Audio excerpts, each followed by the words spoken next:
Well, welcome everyone, and we are here at the Hungaroring for round 5 of the Nemesis Online Racing League Championship.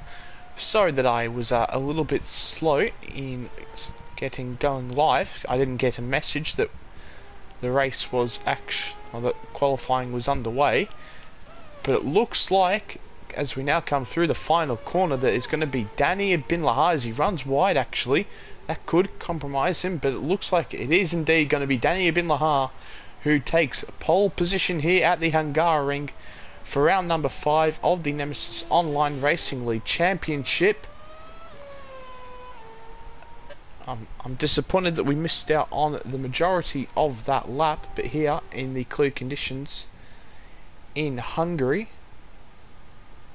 he has taken pole.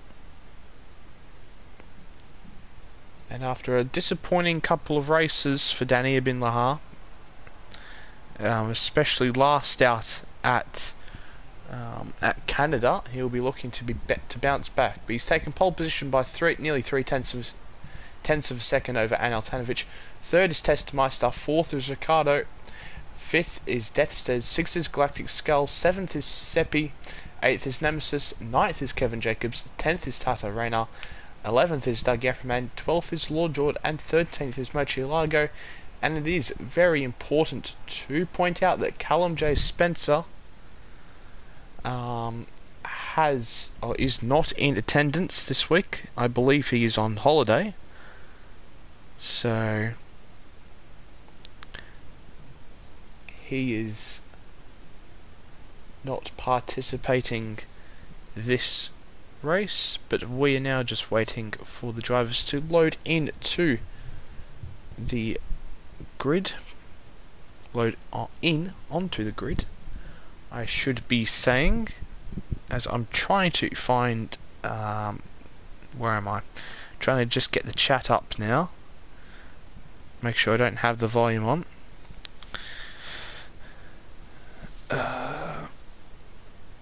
As we have Kevin and King Macca in the chat, good to see you guys. Of course Kevin will be racing, and we are now waiting for the 5 lights to go out, and lights out, and away we go for the Red Bull Fest Grand Prix.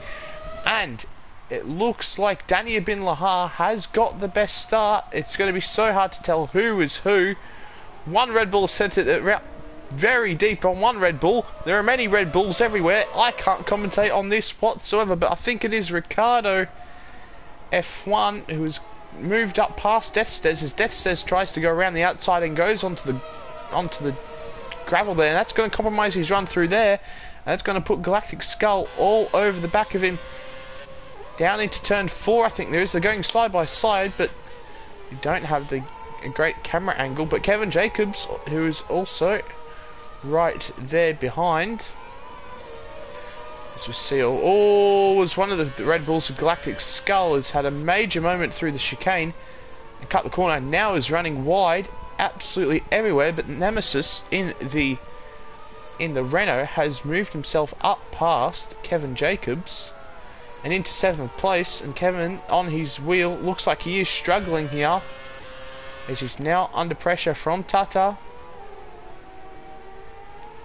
for that 8th place. But after the first lap, it is going to be Danny Bin Lahar who leads us across the line, but Anel Tanovic right there, only half a second behind, and good to see him in the battle and gaining quite a lot on the straight there. I thought that we might have seen a move for the lead potentially, but we have a yellow flag in sector 3. Not entirely sure what's happened there, but Lord Jordan, Murcielago, and also I think Doug Yafferman in the 1998 Williams, so I wouldn't expect them to be particularly quick in this Grand Prix.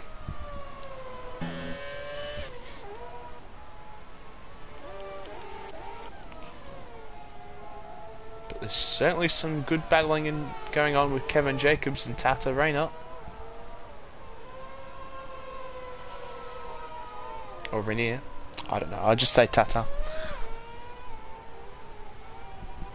As we have Lord Jord and Murcielago squabbling, while indeed that Murcielago has spun around Of course, it's not the first driver that we've seen spinning around today, a la Sebastian Vettel, who is a great bottler, almost as good as Tottenham Hotspur.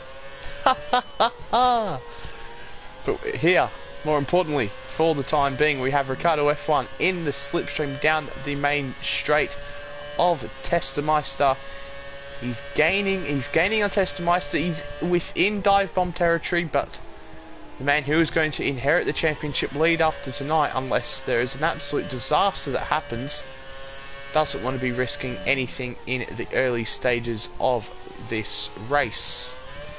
Has indeed plenty of time to get himself past Testameister and then potentially up to the back of Van Altanovic and Danny Ibn Lahar.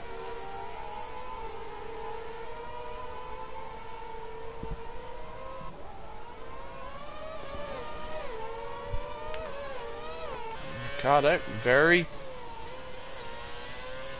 quick out of the exit chicane, but Testo able to gain as we've got some more yellow flags in sector 2, so that should be behind, and it looks like it's been Tata Reina who's had a oh my days, as he's nearly come careening back across the track right into the path of Lord Jord, but he's got a 5-second time penalty for a severe collision with Dougie Aframan, so we'll have to get some on board to see exactly what's happened then. Now he's got a 3-second time penalty, and he doesn't quite realise that damage isn't on in this league. So just going careening into the wall like that won't retire you out of the race, mate. And there you go. He's left the session and is quite disappointed. And that, I don't know if he'll join back for the second race, but hopefully he does. Good to see him on the grid for the first time in quite some time. I think for the second time ever on in the Nemesis Online Racing League. I think the other time was Monza, I think. It's Anel going very wide over that curb and the exit of the what corner is that? The long right-hander.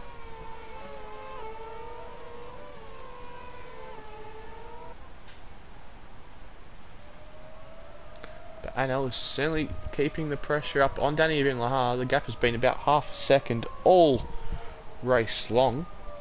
Oh, as we have Ricardo there, who just seen the gap go to about 0.2 of a second, and I'm like, ooh, we could have had a cheeky little move there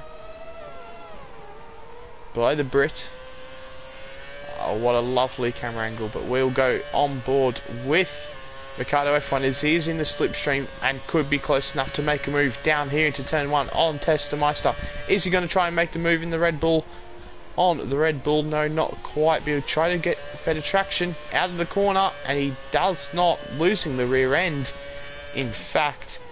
And Ricardo, it looks like if he's going to get it done anywhere, it's going to have to be with a mega dive bomb into turn 1.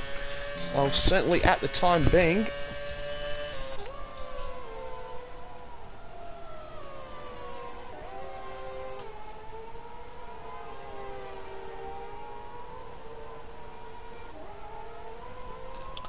but we have now just done 5 laps of the Grand Prix, and well, the 2 closest battles on track are for the lead and for P3.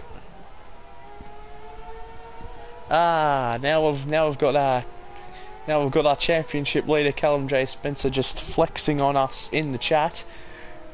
He's saying hello from Vegas. Well, hello from Melbourne here at 6:42 in the morning, and I have not had any sleep, and I am extremely tired after a very mixed day of emotions. It's Ricardo listening to my advice, deep on the brakes there into turn 1, but not quite close enough to get it done. But Anel, who set the fastest lap of the race on the previous lap, is now getting closer and closer to Danny Ibn Lahar, and so is Ricardo, right up the gearbox of Testameister, with a little bit of track extending going on there.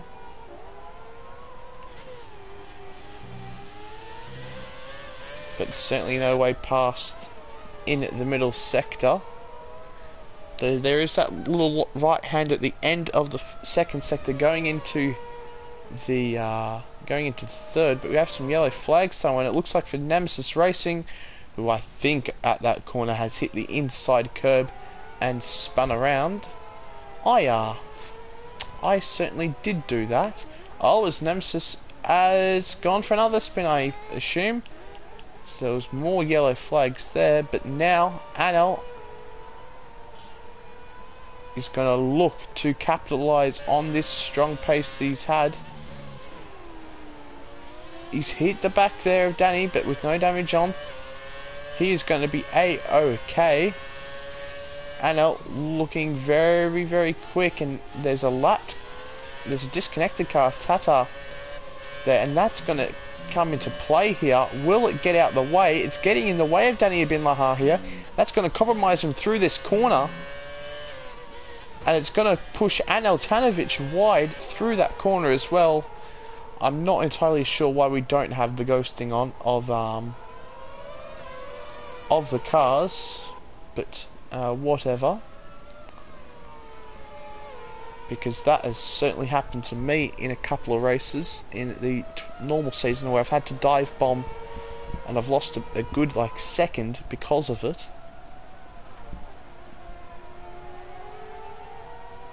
But as I was saying, a day of mixed emotions, you know. Two of my favourite drivers in Formula 1 well, Charles Leclerc and Sebastian Vettel, as we have, not Sebastian Vettel, Daniel Ricciardo, as we had some yellow flags momentarily in the middle sector, as Nemesis now moves down into P10. So it might have once again been for him in that 2006 Renault, which has traction control, and he's losing the rear end everywhere. Let's just go and see exactly what's going on here with Nemesis. Closing up to Dougie Afferman, who he should be significantly quicker than.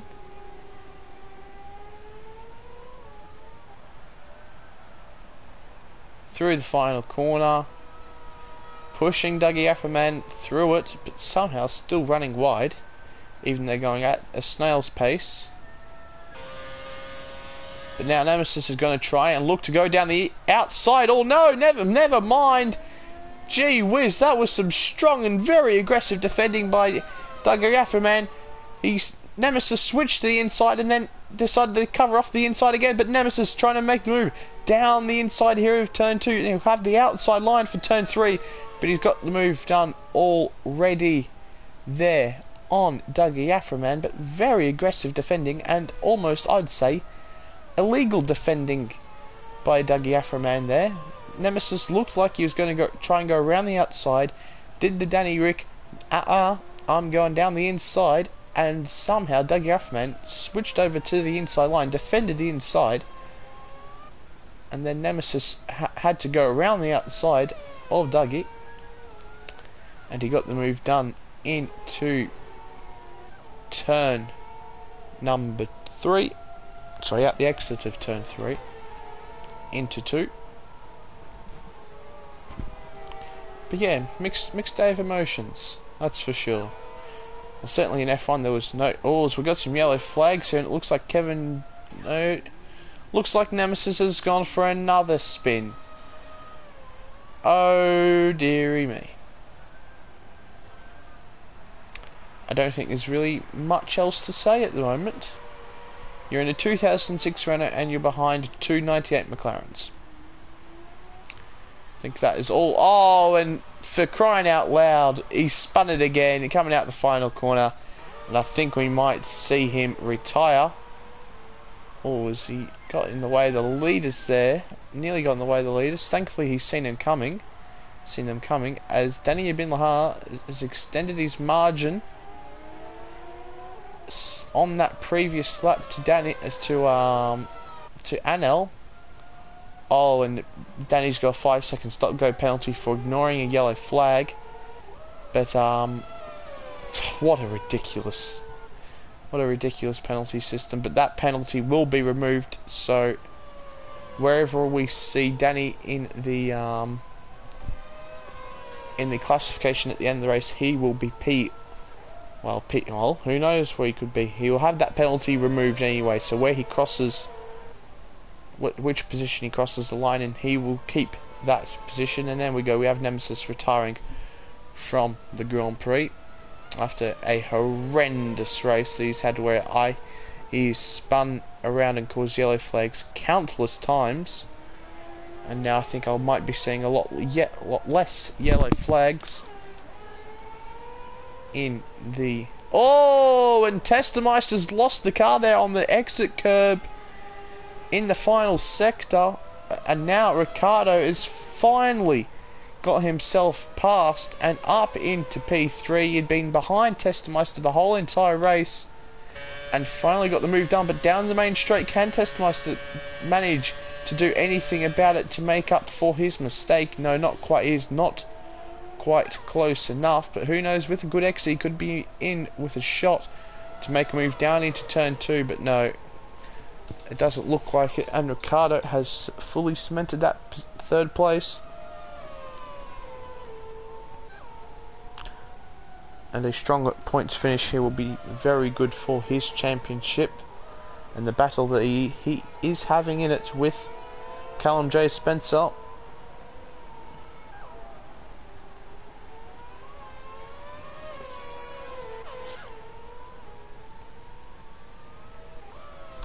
But we will watch the battle for the lead between Danny Abinlahar and Anel Tanovic.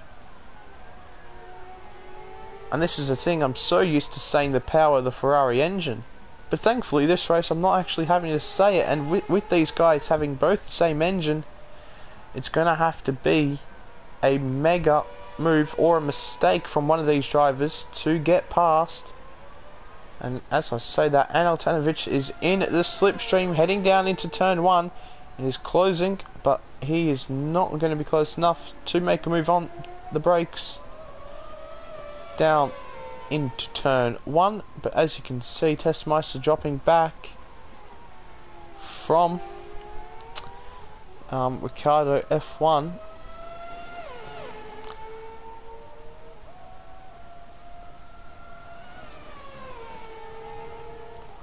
As Murcielago and Tata are exchanging positions, as Tata has moved himself up into P11 ahead of Murcielago after he had seemingly wanted to retire in frustration after an incident with, I believe it was Dougie Aframan, right into this corner, I believe. Yes, indeed it was. Didn't realise that damage was off in this league, and continued on, and who knows, he could well and truly find himself getting 10th or even 9th place with the pace that Red Bull has, which is certainly why we see so many of them on the grid today. Let's just do a little quick count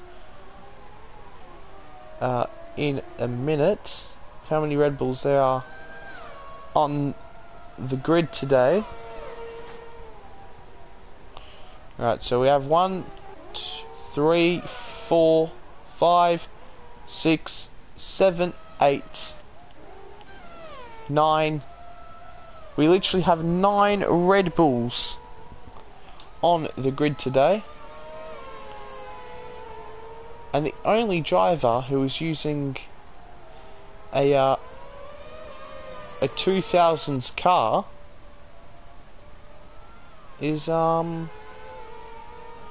is not Red Bull is Nemesis, and he is DNF'd from the Grand Prix.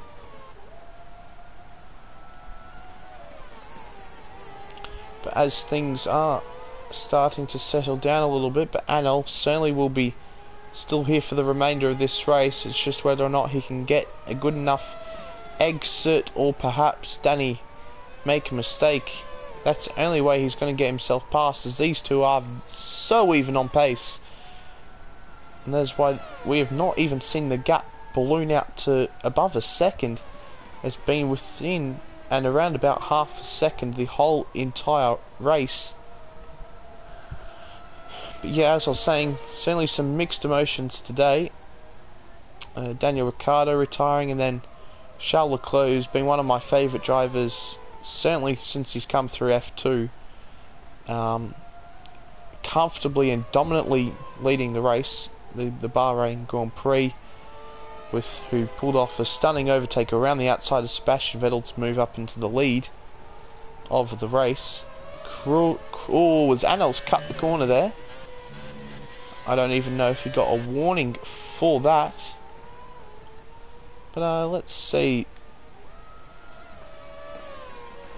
how things moved around in this grid. As you can see there, everything stayed pretty much the same in the top 7, except for Ricciardo finding his way past Testa after Testa made a mistake at that corner. You're seeing them go through right now. But the main movers have been Kevin Jacobs, Doug Yafferman, Lord George and Murcielago, who all benefited from the mistakes that Nemesis has made. But yes, once again, I was just saying that Charles Leclerc should have won that race, and I was absolutely heartbroken to see him not win that race. And then I think just after Leclerc had got his engine issued and had got past for P2, Tottenham equalised in the football, and then thankfully Liverpool scored a goal in the 90th minute, and I had many heart attacks, so thankfully not too many heart attacks, and I am still here to commentate for you right now. But Anel Tanovic through the middle sector is gaining on Danny Bin Lahar, and if he can keep this gap close enough through the final sector, he could have his best chance of the race so far to get past the Italian. So now come through the final corner, Anel taking a little bit of a wider line to try and propel himself and get a better run down the main straight, and he certainly is closing on Danny, but it doesn't look like he will be close enough. No, once again, just not close enough. Not close enough through the final sector and through the final corner to get a good enough run down the straight on Danny, and that has been the story of this race, and I'm afraid that it could be. Oh, I apologise, I'm extremely tired. That could be the story of the night. Oh, was Anel, who's really pushing here, trying to get past and giving absolutely everything he has to try and get past Danny Bin Lahar.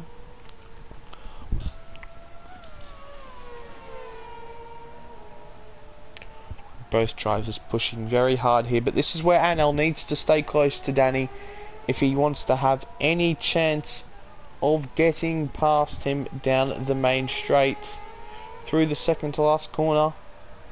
Once again, that gap is at about half a second, and if he's going to have any chance of getting past Danny, that gap is going to need to be at about 4 to 3/10 through the final corner. But saying that, just about the closest he's been there into turn 1, but not able to do anything quite yet, as we are now coming towards the end of this race. We have 2 laps remaining, of course this lap and then the final lap of the Grand Prix, as Tata Reina has moved himself up into P10 past Lord George. But I'm gonna just keep my eyes on this battle for the lead, as Anel is really stepping up the pressure here through the middle sector.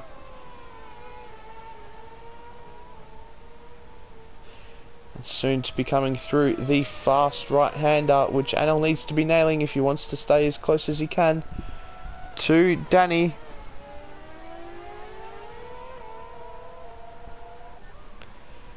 And here we go. It looks like Anel's had a bit of a better last sector, and we'll go on board through the final corner just to see. There we go. Oh, indeed, it looks like Anel has got a much better exit, and it looks like he will be close enough here as he sets the fastest lap of the race at 1:19.3. But heading down into turn 1, this is the closest he's going to get. But he chooses not to try and go for the move. I'm very surprised by that. I thought that Anel was for sure going to try and make a move down the inside of Danny, and the door was open. That was the closest he's been. And that may just well be the closest that he is going to get to Danny Ibn Lahar, because there isn't exactly an overtaking zone left here. So puzzling by Aneltanovic. He had to go for it there, and he chose not to. Maybe just trying to get the points in the bag from the first race and then go for it absolutely in the second race, as we had yellow flags momentarily through the final sector, but it wasn't for any of our leaders. But as now Danny heads through the final corner, and he negotiates that quite comfortably, and it's going to be Danny Ibn Lahar who takes race victory here at the Hungaroring. Ignore that 5-second time penalty. That was an unfair and undeserved penalty, and Danny will take race victory here in Hungary. Second will be Aneltanovic, who had a very good opportunity into turn 1 on the last lap, but didn't go for the move, and he will finish P2. But it's going to be Ricardo F1. With that result, it's going to move himself up into the championship lead ahead of Callum J. Spencer, who got past Testemeister after Testemeister made a slight mistake in the final sector. It's going to be Destes, who we've barely seen the entire race. It's going to finish in P5, Galactic Skull in P6, Seppi P7. Kevin Jacobs has had a little spin there in the final sector, and once he makes his way through the final corner, which he's just about doing, he will finish in P8. And that will be it for the first race here in Budapest. And in the Red Bull show, as everyone pretty much has picked the RB6 for this race, it's going to be Danny Ibn Lahar who takes victory here in Hungary.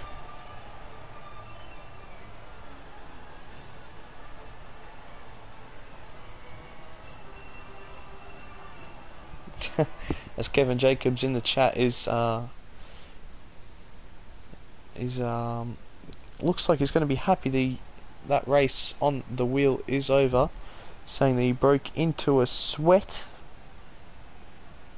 during that Grand Prix. But yep, it's going to be Danny Ibn Lahar who takes victory here in race 1, from Aneltanovic in second, Ricardo F1 in third, I don't even know what I was going to say then, I'm that tired. Testemeister in fourth, Destes in fifth, Galactic Skull in sixth, Seppi in seventh, as my voice dies on me, Kevin Jacobs in 8th, Dougie in 9th, Tata in 10th, Lord Jordan 11th, Murcielago in 12th, and Nemesis are only DNFer of the retiree of the race in 13th. But as we wait for a couple of the settings to be changed in the lobby, I am just going to go grab a drink, because as you heard, my voice just absolutely died on me. So I'm going to go for a drink.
Right, and I am back. I'm sorry, I just accidentally pulled out my cord as I come back into my bed.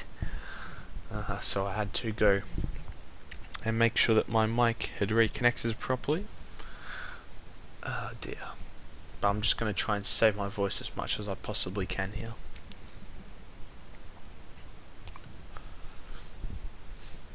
As I have another 18 laps to commentate, of course, in race 2 in the random weather, or the dynamic weather. And of course the one-shot qualifying session, which determines the order of the grid for the second race. Come on, can we get started, guys? Please. Because certainly after this race I'm going to be hitting the hay and going right to sleep.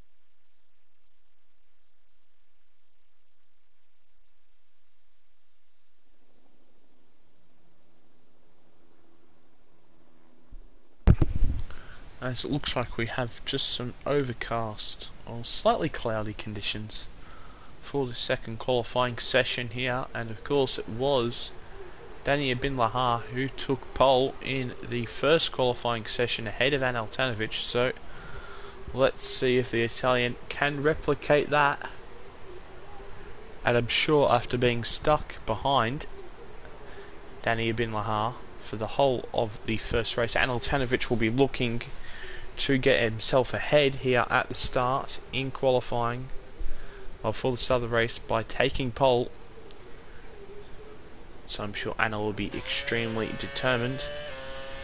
As we are watching Danny Bin Lahar heading down into turn 1, just want to be braking as late as you possibly can, taking a good amount of inside curb there.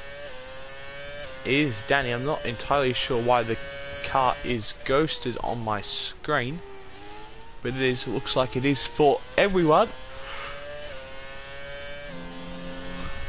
And now heading down towards the end of the first sector, looks like he's currently in third position, as Danny now coming through the long right hander. We want to avoid that inside curb, has done so brilliantly there. Now through the ever so tricky chicane, he negotiates that pretty well indeed, but at the moment he's being out. He's currently in third place behind Testameister and Anel Tanovic, but Danny really choosing not to come back onto the track there. Very cheeky there. It was Danny, but Testameister and Anel are ahead, and it looks like Anel is actually quite a bit ahead of Testameister as he now heads through the final corner. Will Anel be able to clinch pole position here? Yes, he is. Wow, by 7/10 of a second, Anel Tanovic takes pole position at the Hungaroring, with Testameister in second, Danny Bin Lahar in third, Deathstes in fourth, Ricardo in fifth, Galactic Skull in 6th, Seppi in 7th, Nemesis in 8th, Kevin Jacobs in 9th, Dougie Afroman in 10th, Lord Jordan 11th, Sonic in 12th. And who did we have in 13th? I think I seen Lord Jordan leave the session during the qualifying session, then join back, so it might be him in 13th. No, it's Murcielago in 13th. He got disqualified for parking in a dangerous location. That reminds me, as now gaming now asks for an F in the chat for slow boy over here. Well, I wouldn't exactly say you're slow, but you're not exactly up to your up to your usual pace standards here in this car and around this track, but Altanovic has absolutely blitzed the field here, and he's going to be certainly very happy with that, and very happy that he's not stuck behind anyone, at least for the start of the race, because we've seen him get held up quite tremendously by Danny in the first race. Well, I wouldn't even say held up, but just stuck behind Danny in the first race. But it looks like we have the exact same conditions, so rain could be threatening throughout the race as we had in qualifying.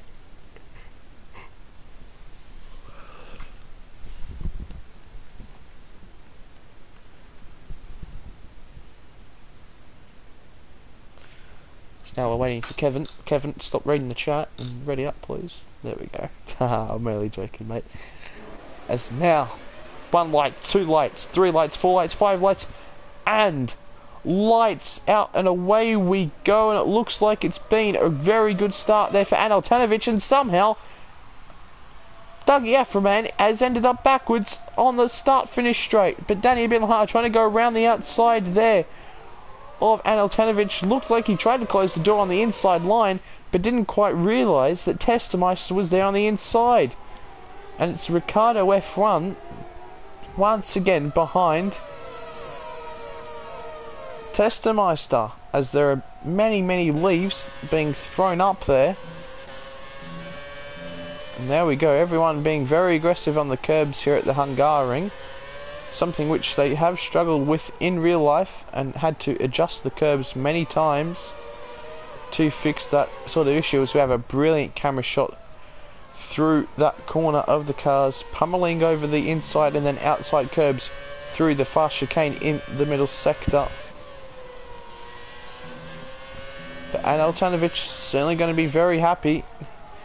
He got the pole and now has stayed ahead of Danny Ibn Lahar and Testameister at the start of the Grand Prix, and will now look to streak ahead for the remainder of the race,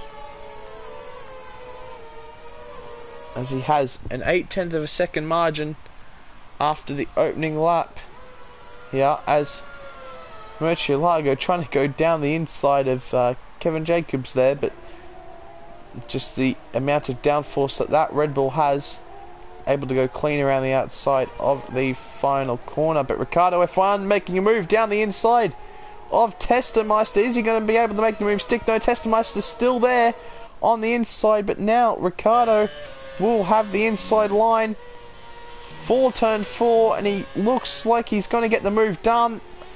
If Testameister were to get that move there, I think he'd have to give it back, as he went off the track and wisely got rid of his nose where it didn't belong, into a corner which you cannot overtake. So Ricardo moves himself up into P3, and it's all too familiar, the same top 6 I believe as the first race. So hopefully for some of the drivers we see some variety. But Danny is certainly closed up to Anel on that previous lap, and is not letting him escape as perhaps we thought he would. But as you can see, the big winner from the first couple of laps has been Ricardo F1, moving up 2 positions from 5th place to 3rd. The big loser, Testameister, who got 2nd place, but now finds himself in P4.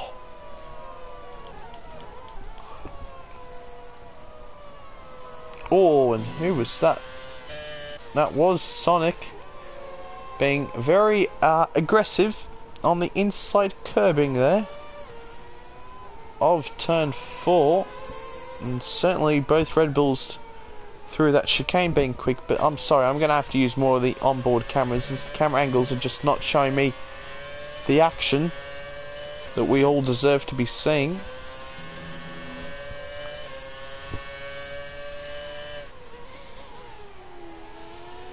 Well, Nemesis runs right up ahead. Seppi trying to look for a switchback on the Italian, but Nemesis manages to hold him off for the time being. But Seppi right in the slipstream of Nemesis, but looks like that Renault, the 2006 Renault engine, is faster than the 2010 Renault engine. Of course, different regulations for those engines, as Seppi not able to get past Nemesis.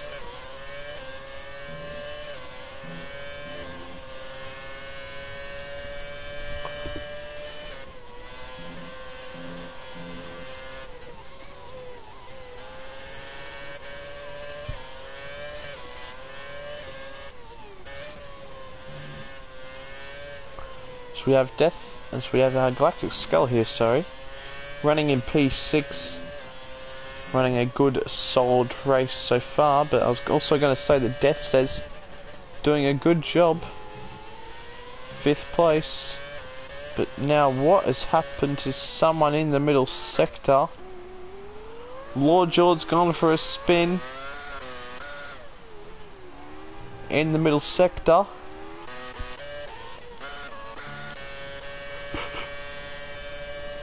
As Danny Bin Lahar and Anel Tanovic are trading fastest laps. And Danny getting closer and closer to Anel Tanovic.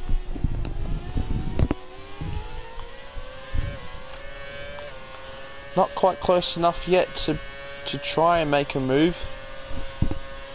But he's going to try and keep that pressure up, like Anel did to him in the first race, and try to pressure him perhaps into a mistake. We've certainly seen no lack of mistakes from Anel. Of course, hilariously in race 2 of Melbourne, where he made about 3 or 4 mistakes, but was still somehow able to clinch victory. But he looks very good here tonight, does Anel Tanovic. Picked up a very good P2 behind Danny in the first race, where I did not see him make one mistake really that cost him time. So Anel looking very strong here tonight.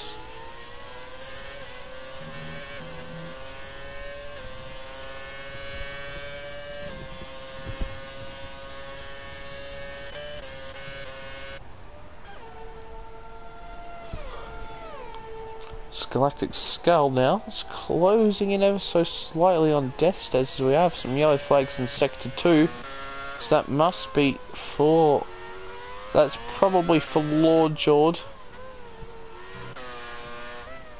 Yes, look, he's lost more time to Murcielago, so that would be indeed for him. Oh, and we've got Galactic Skull coming out of turn 2, that is, in the wall. As Seppi, avoiding him, has gone into the wall, and Galactic Skull's got a severe collision with Seppi, and that's given him a 5-second time penalty. I was just about to say that he's closed up to Death's Stairs, and then boom, there was some massive contact, as Kevin Jacobs is now down the inside of Sonic, after there must have been some contact with Sonic, because I don't remember seeing Sonic going off the track anywhere, and he's really struggling now. And we could see Seppi move past Sonic here. No, not quite, but as I was... oh, and Danny Bin Lahar! Danny Bin Lahar's also dropped down into 5th place. I'm not entirely sure when that's happened. We were so caught up in what happened with Galactic Skull and him crashing into the wall coming out of turn 2. Oh, and Death's Stead with a massive moment there. Coming out of turn 1 and into turn 2. Can Danny Bin Lahar capitalise on that mistake? No, he cannot. But I wonder what happened to Danny Bin Lahar. We didn't catch it on the stream. We were caught up in what happened to Galactic Skull.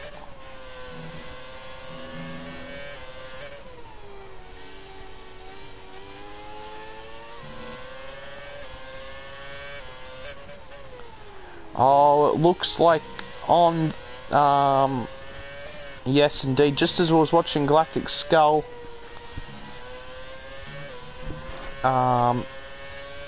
get his bearings back after that spin, I just seen that Danny drops down the field, so it looks, and he was quite a bit behind Anel. I think it was nearing a second actually. So somewhere in that middle sector, Danny has gone for a spin. He now finds himself in 5th place. Of course, it won't mean too much as he has already secured the 25 points in race 1, so doesn't mean too much. But will he try to make a move here on Death Stairs? No, not quite. Oh, for crying out loud, just send it down the inside, lads, because I know right now if I were racing, that stamp would have been licked and sent, and it would have been delivered. And yeah.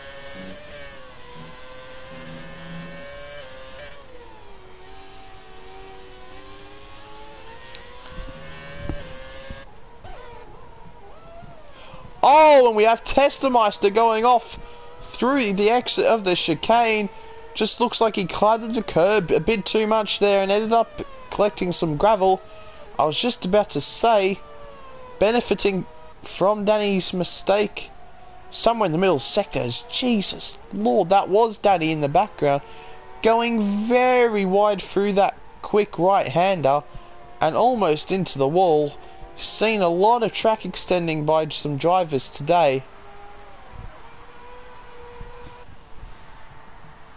And we've seen Danny Ibn Lahar do it once more, but Ricardo finds himself in P2. And now that'll mean that as things stand, as we just are about to go past halfway race distance, that he will pick up an extra 3 points to his championship tally, as we have Danny trying to get past Deathstead here. But into that fast corner, you're not going to be able to do it. You're never going to be able to do it. But if he gets a good enough run here, he could potentially try and send it up the inside of the chicane. No, he is just a bit too far back. Oh, and Deathstead has gone for a spin there. Coming out of the chicane, he's just lit up the rears. As we can see now with the grass on his tyres, he's really struggling to control the car.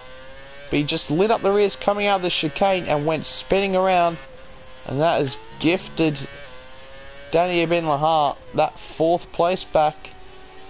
And he is about 2 seconds behind Testameister, who is in P3, so he could potentially see that gap close over the coming laps. But one gap that is certainly not closing and is just continuing to go up at the moment is the gap between Anel and Ricardo F1. Anel Tanovic showing some tremendous pace here today, looking to take his 2nd race victory in this championship.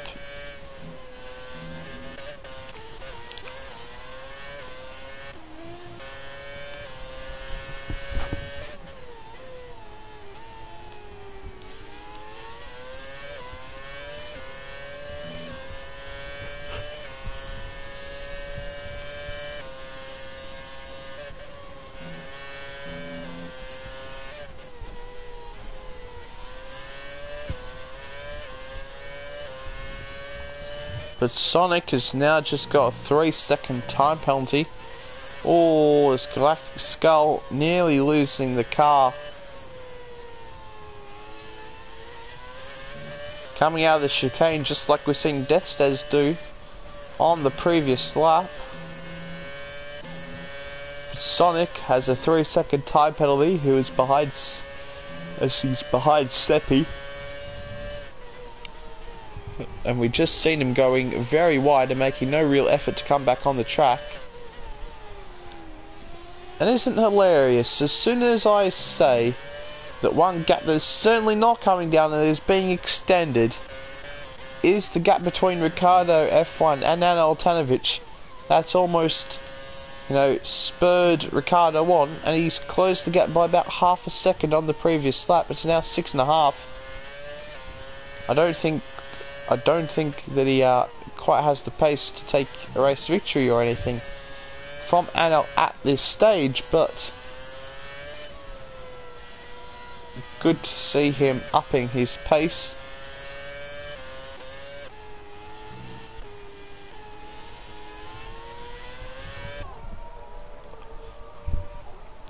But Galactic Skull finds himself behind Nemesis, very aggressive over the curbs coming out of the chicane through the middle sector, through the tight and twisty part of this lovely Hungarian circuit, as Anel Tanovic sets the fastest lap with a 1:19.1.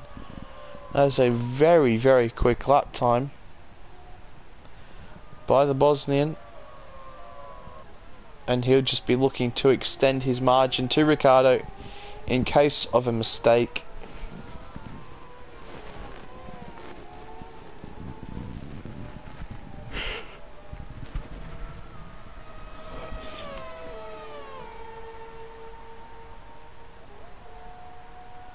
So we are on lap 12 of 18 here. For round 5 of the historic championship. And of course, very exciting news dropping during the week and over the last couple of days that F1 2019 will be released. I think, when was it? June 28th, the weekend of the Austrian Grand Prix. So a full 2 months earlier than what it was last year. So very good to see Codemasters bringing that game cycle forward. And earlier on in the year,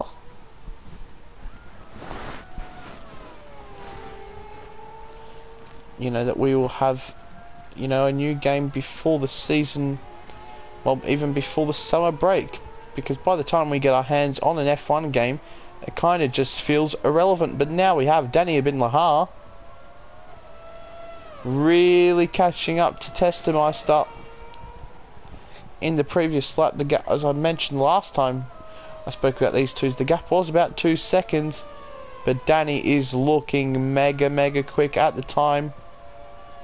At the moment, I should be saying.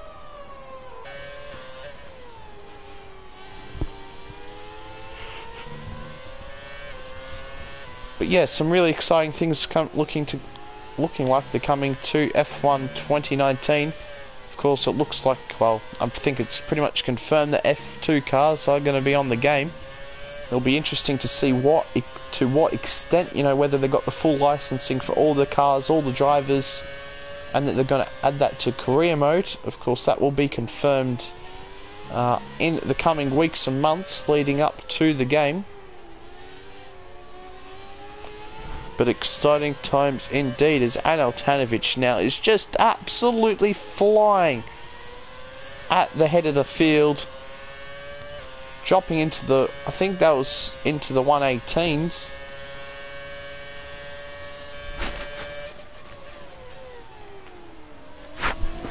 Not quite sure, but Danny wasn't quite able to be close enough to Testemeister there into turn 1. Will he try to make a move down into turn 2? No, he's just not close enough, is the Italian, who's also looking to overtake his compatriot of Testemeister in front. Daddy laid on the brakes into that corner. It is now piling on the pressure, as I'm not entirely sure what happened there. We didn't have the greatest camera angle from that trackside cam. I'm really not sure what happened at all, but Danny Ibn Lahar finds himself in P3 ahead of Testemeister.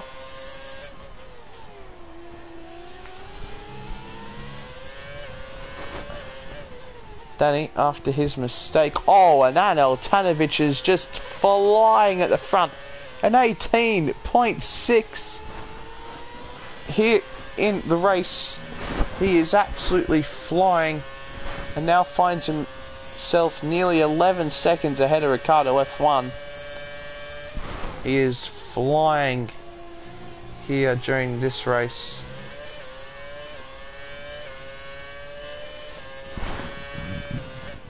But oh, we've got some yellow flags in sector 3. And the man who's been causing most of the yellow flags today, Nemesis Racing, spinning, and has now found himself in P7.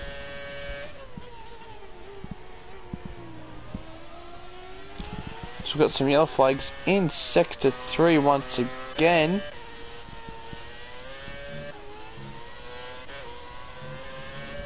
Not exactly who that was for.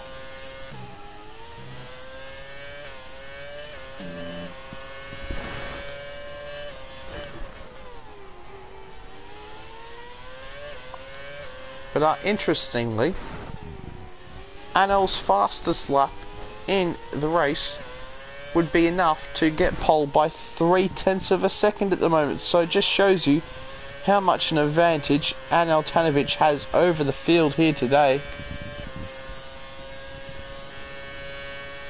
Super quick. So we've got some yellow flags in sector 2. I'm not sure what for.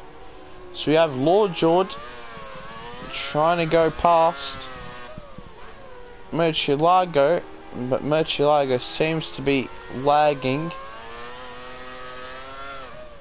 quite a bit. But I'm not even going to watch the onboard because that is just too disgusting. Oh, okay. Right, he was letting past Kevin Jacobs, but still that was extremely painful to watch. Just how slow the car was through the corner. And that was, I think that was Murcielago letting Kevin Jacobs through. That was the car that we've seen. Oh, kind of just careening off the track. Nemesis Racing, very aggressive on the inside curb there. In turn 4. Because we have some more yellow flags. And that might be up ahead. No. Doesn't quite look like it, so I don't know who that was for. It could have potentially been for Kevin Jacobs. It seemed like he was a little bit slower than what you should be coming into the chicane. But we will never find out.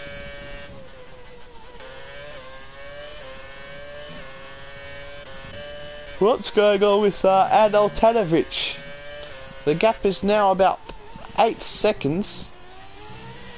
Is he just saving up, saving his fuel, short shifting so that he can put it in rich on the final lap?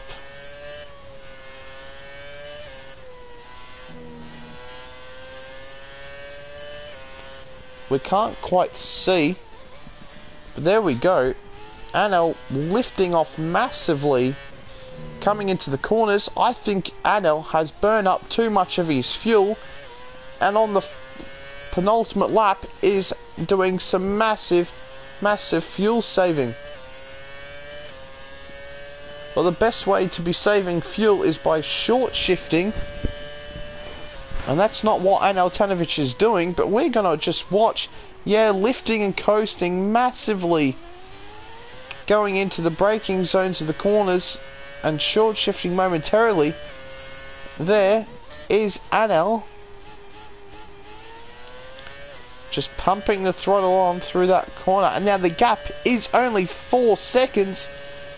So if Anel is going to run out of fuel, Ricardo is going to be right there, and Anel just trying to set the pace too much and too quickly might just have cost himself the race victory here. And there we go, the light is flashing, but usually the light coming on and the light flashing means that you usually have about a lap of fuel left. So Anel might be fine here and just giving us a slight heart attack, as the gap is now about 3 seconds to Ricardo, who now coming through the penultimate corner. I don't think we'll quite have enough to get past Anel. But now as Anel comes towards the finish line and across the line to take victory here in Hungary. Oh, and Testomeister and Danny Bin Lahar were side by side. Oh, we didn't quite catch that. We were so fascinated with what was going on with Anel Tanovic, who had an 11-second lead, but it plummeted to just under 2 seconds to Ricardo F1. But he has taken victory here in race 2. It was a very dominant display by Anel Tanovic and thoroughly deserved to win that race. Second is Ricardo F1, third is Testomeister, fourth is Danny Bin Lahar, fifth is Deathstairs, sixth is Galactic Skull, who was having a good race up until he went into the wall, coming out the exit of turn 2 into 3.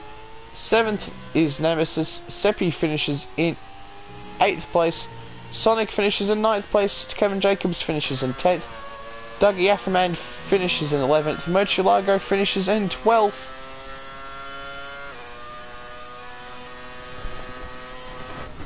And I believe 13th was Lord George. But what a quite exciting and odd end to the race we just had there, ladies and gentlemen, as Anel Tanovic takes victory here at the Hungaroring in race 2 of the night. But now we will skip to the final classification, as we might have a penalty removed there for Galactic Skull, but I don't think it mattered too much in the end. Anyway, no, indeed it didn't, so no need to get that penalty lifted.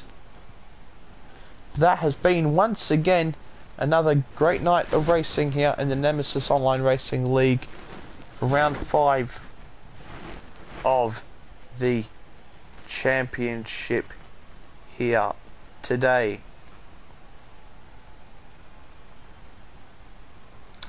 But now I am going to head off, as I am absolutely buggered, and I hope everyone has a fantastic day, and I will see you all tomorrow night for the Flat Out Racing League Championship, where we will be racing at Bahrain. But next time you'll see me commentating on this league, of course, will be 1 hour earlier for me, so at 5:30 AM in the morning. It's going to be quite a stretch. For me, I'm going to be very tired, that's for sure. So at 5:30 you will hear me commentating next on this league. Can't remember what track we're racing at next, but I'm certainly looking forward to it nonetheless. But anyway, in the meantime, it's been me, Nibbler331, and I'll see you later.